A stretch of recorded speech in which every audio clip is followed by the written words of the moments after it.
தெரிவித்துக் கொள்கிறேன். எல்லாருக்கும் தெரியும், இந்த பர்த்டே அன்னைக்கு நான் ஊர்ல இருக்க மாட்டேன். அதுக்கு காரணமும் தெரியும். ஒரு 22 வருஷத்துக்கு முன்னால என் பர்த்டேக்கு டைரி எப்பவுமே வருஷம் நான் ஊர்ல இருப்பேன். ஸோ ஒரு வாட்டி அப்படியே இருக்கும்போது சில ரசிகர்கள் என்னை பார்த்துட்டு திரும்பி போகும்போது 3 ரசிகர்கள் கார் ஆக்சிடென்ட் ஆகி இறந்து போனாங்க.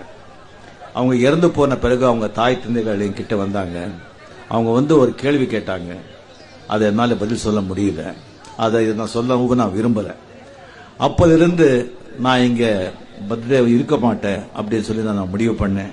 கடிச்சிட்டு மறுபடியும் தான் வெளியூர் எங்க அதை போலான்னு இருந்தேன். அதுக்கப்புறம் தெரிஞ்சது நிறைய பேர் மறுபடியும் நான் இங்க வர்றேன்னு சொல்லி எதிர்பார்த்துட்டு இருக்காங்க அப்படின்னு நான் கேள்விப்பட்ட பிறகு நான் எதுக்குமே கூட்டம் சேர்க்கறதுக்கு எனக்கு இஷ்டப்பட்டு கிடையாது. ஏன்னா அது எல்லாருக்குமே தெரியும். நான் ஷோ பண்ண வேண்டிய அவசியமே இல்லை.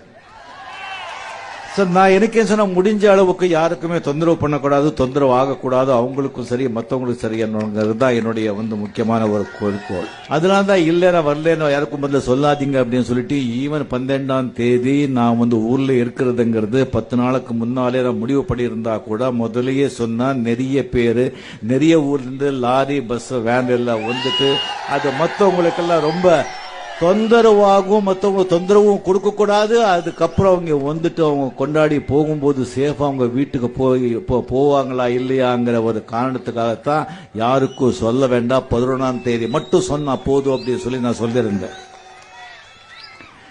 அதுக்கப்புறம் சில பேர் சொன்னாங்க எனக்கு இல்ல நீங்க